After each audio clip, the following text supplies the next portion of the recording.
안녕하십니까. 캔사스 하모입니다.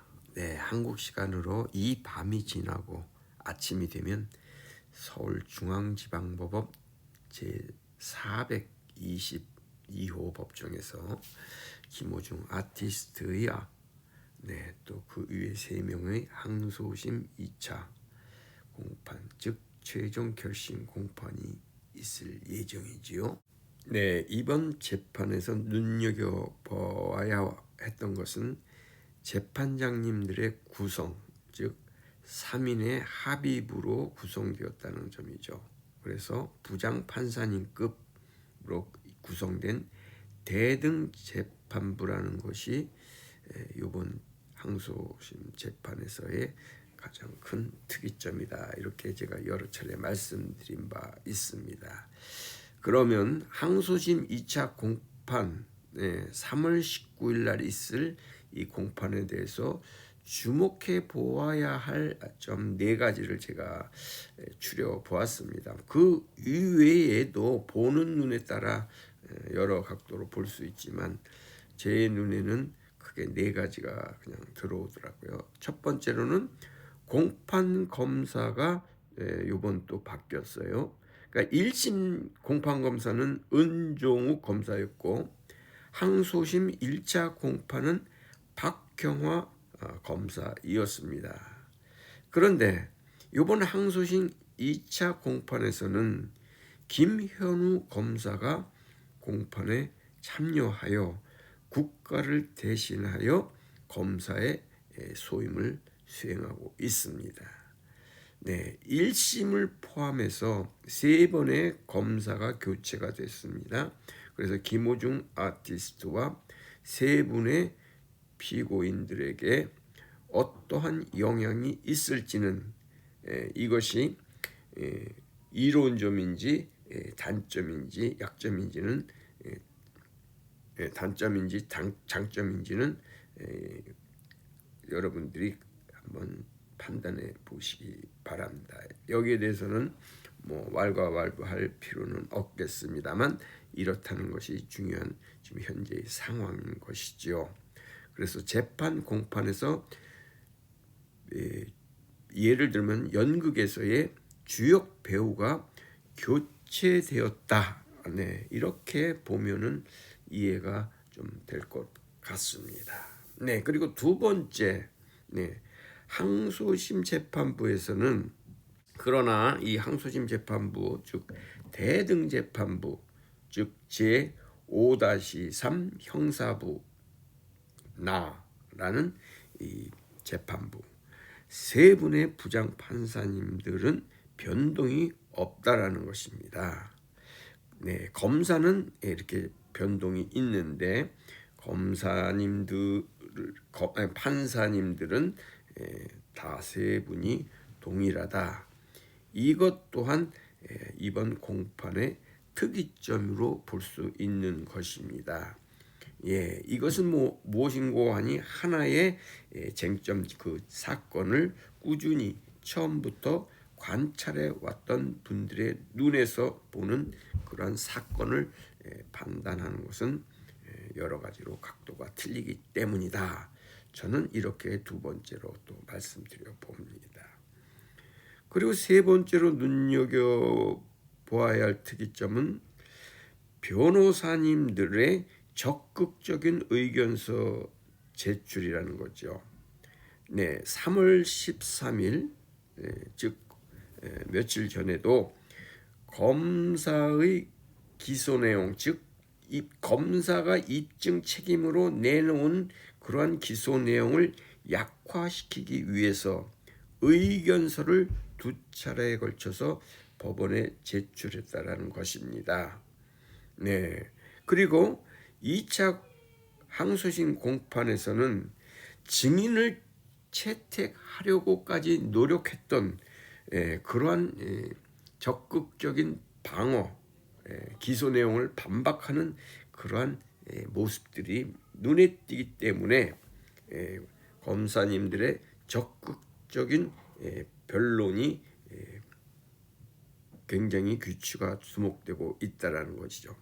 1심 재판 때와는 참 눈에 띄게 이렇게 보이는 그러한 모습이 캔사스 하모는 느껴졌기 때문에 이것이 큰 특징 중에 하나구나. 저는 이렇게 생각됩니다. 네, 네 번째로는 참 제가 궁금한 것이 이런 것입니다. 네, 우리가 잘 알고 계시듯이 윤 대통령이 구속되었다가 이렇게 구속에서 풀려 나왔는데 그 이유가 무엇입니까? 네, 구속 그 기한 구속 그 절차에 문제가 있어서 법원에서는 구속을 풀었던 것이죠.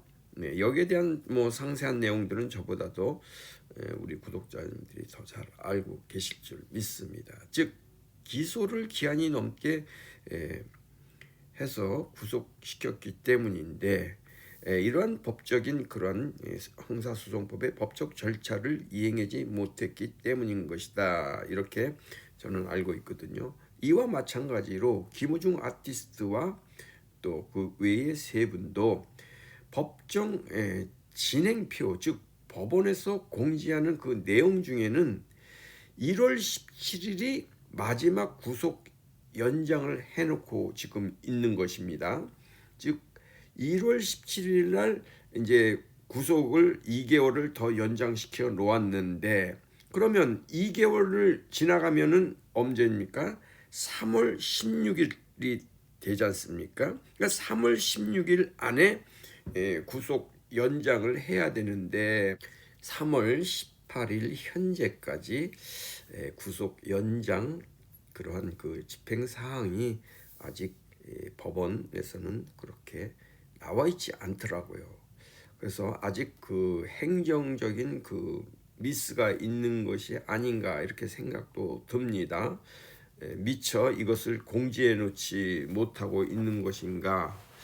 그렇더라도 이것이 피고인에게 이 집행이 연장되었다라는 것이 이렇게 그것을 법원에서 결정이 내려져야 하는데 이것이 아직 그 법원 사이트에 올라와 있지 않더란 말입니다. 이것은 올라와 있는 것이 정상인데 그래서 저는 의문을 갖는 거예요. 여기에 대해서 제가 정확하게 무엇이다 이렇게 얘기는 할 수 없지만 제가 계속 여기 지금 의문을 가지는 부분은 1월 17일 날 구속 기간이 갱신되었어요. 그러면 2개월을 이제 더 구속시켜 놓을 수 있다 이런 뜻으로 저는 알고 있는데 그러니까는 3월 16일까지 구속을 시켜 놓을 수 있는 국가 그러니까 사법기관의 그런 그 큰 법적인 집행 요소인데 그것이 지금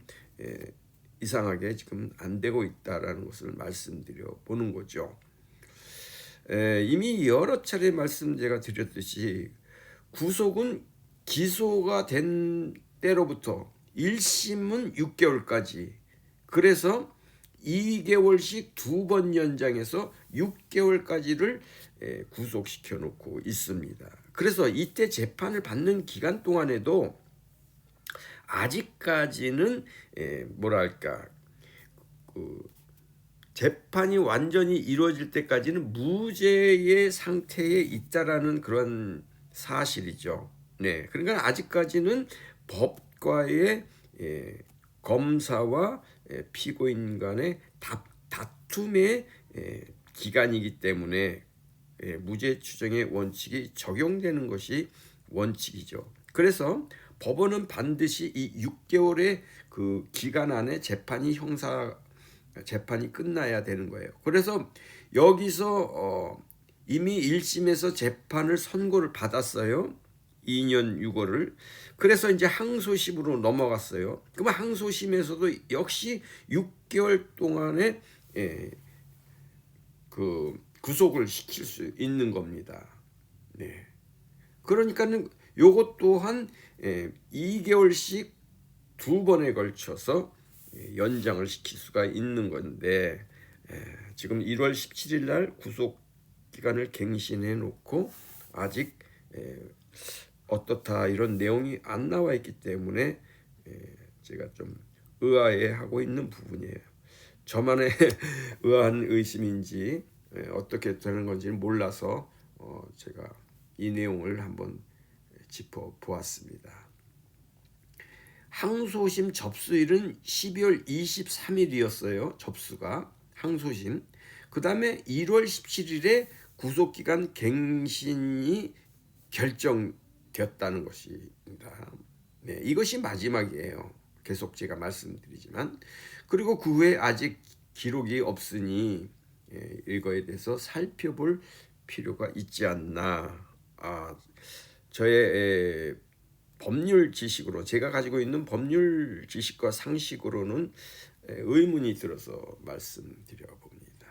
아이고야. 네, 아무튼 한국 시간으로 이 밤이 지나면 아침이 되면 또 한편의 정말로 드라마가 또 연출되겠죠. 많은 언론에서도 이 소식을 퍼나를 것입니다. 네, 캔사스 하모도 이미 여러 차례 이 항소심 공판의 배역, 구성, 현황 등을 좀 나름대로 설명도 했기에 기대감도 큰 것은 사실입니다.